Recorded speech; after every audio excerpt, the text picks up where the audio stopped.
Let's take a look at active hands now. Do this with me. Turn your left hand over. Broaden across the heel of the hand.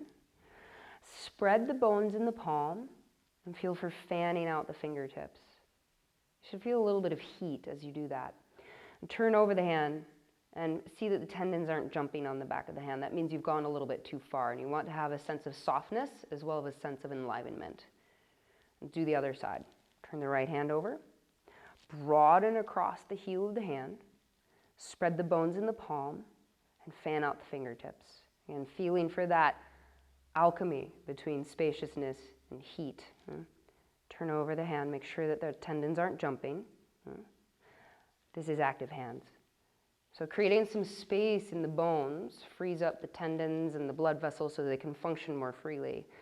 And this helps with certain ailments such as carpal tunnel. Let's check out active hands in a variety of different contexts. First, a seated side bend. Come into a comfortable cross-legged position. Reach your left hand straight out from your hip on fingertips. Inhaling, feel for it stretching the breath. As you exhale, bring the palm of the hand flat to the floor and feel for how it's active there. Relax the neck. And we'll activate this other hand as well. Extend out so that you feel that you're reaching all the way through the fingertips. And this should create a strong line of energy up both arms, particularly on the inside.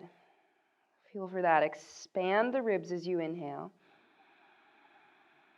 And exhale, keep the contact and the broadness in the heel of each hand and the palm of the hand and the spread of the fingertips. And come out of the pose, reach with your right arm and push the floor away from you with the left. Use your left hand to pick your head up.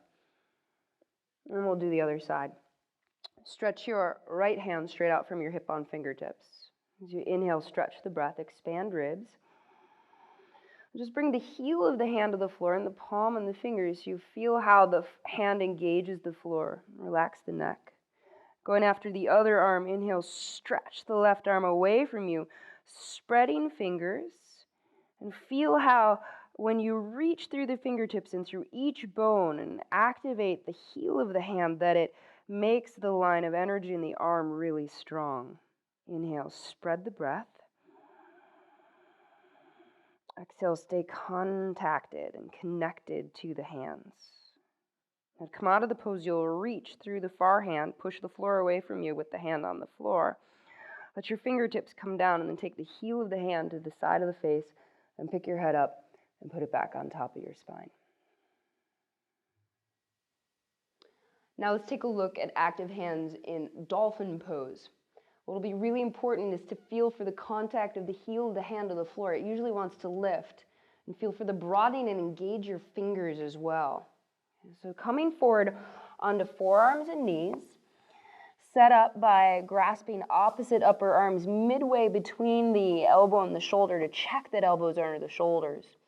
Pivot forearms out so that they're parallel and start right there. Before you go anywhere, feel the heel of the hand connecting to the floor. Feel how the palm of the hand connects. Feel how the fingertips extend, so much so that it's almost like the fingers are getting longer. Relax the neck.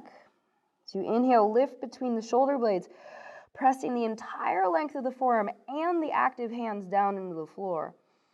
You'll curl toes under, and on exhale, straighten legs, lift hips up, coming into the posture, and keep your hands engaged, but not overly strident.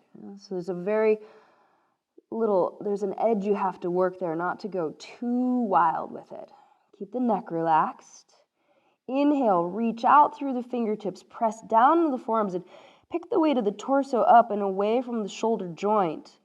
And keep the neck relaxed, and then maybe press the chest towards the thighs a little bit more so you get a little more spaciousness in the shoulder joint without hyperextending it.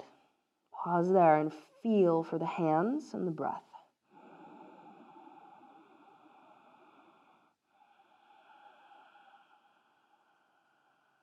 And then to come out of the pose, you'll bring knees to the floor, and point your toes. Come into embryo pose, sitting back on your heels. Take hands by your feet with palms up. Let's check out how active hands works in the context of some arm balancing. As a side note, also very useful and very applicable in handstand, where your fingertips are what grounds you. So as you come into crow, place your hands and really feel for the contact of the heel of the hand to the floor, the palm of the hand to the floor, and the fingers fanning. As you come into the pose, you'll set shins and knees on backs of upper arms. Exhale to come into it and really feel for how the hands are anchoring you to the floor and building a strong foundation to the pose. The fingertips will help you balance, and you might wobble a little bit. Let that happen. Breathe. Inhale. And as you exhale, come on down and take a little rest.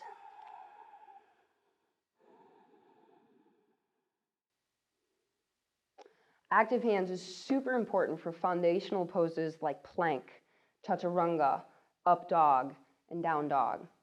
And what I see happening in my students' practices, and sometimes in my own as well, is that maybe the hand twists, or maybe the fingers clump, or maybe the heel of the hand gets really heavy. And so through these poses and their transitions, you want to verify that the hands stay really grounded and strong. So you come into the pose, just start in plank with your knees down, and feel for anchoring the heel of the hand and grounding the palm and spreading the fingers wide. As you come into plank pose, feel for the weight being evenly distributed and also out in your fingertips. When you lower into chaturanga, fingers stay steady. As you come into up dog, turn toes over so feet are pointed, pull the chest forward. Keep elbows bent so that you can pull with the hands and traction out the spine. When you come into down dog, keep the hands steady.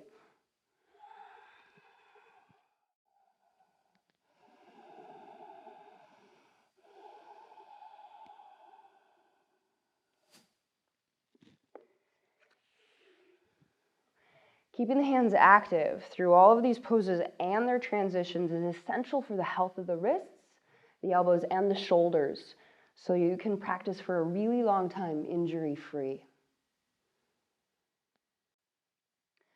Active hands are also important in poses where they're seemingly passive, like a seated forward bend.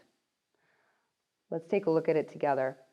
So what I'll often see is people kind of slouching in the pose or reaching for their shins or their feet, when actually what you need is you need the hands to help you elongate and traction the spine.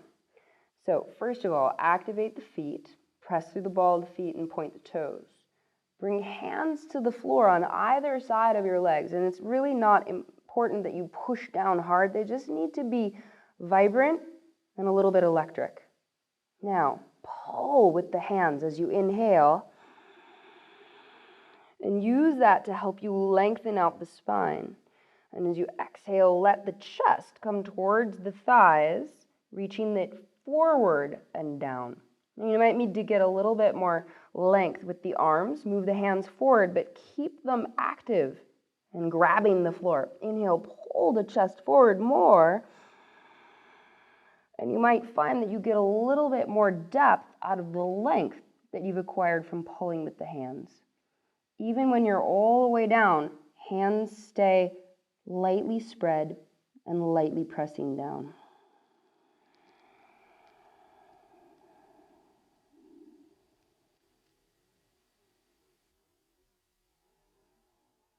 Thank you so much for joining me for this segment on active hands, where I hope that you learn this principle and how to apply it in many different contexts. Please join me for the next segment on tuck tailbone.